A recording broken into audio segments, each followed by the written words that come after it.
So it can happen that you have a sum you want to evaluate,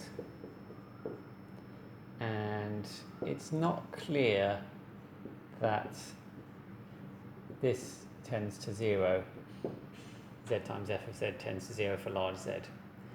And what can happen is that whether or not this tends to 0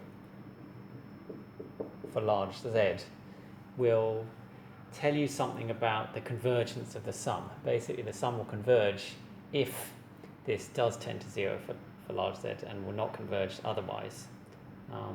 So in that case, we actually need to see what happens to not zfz, but to the whole reason for zfz needing to tend to 0 is that the contour integral we do, the square contour integral we do, these things need to all tend to 0. So if we then examine carefully what happens to these and check whether they do all tend to 0 or not, then that will tell us whether the sum converges or not.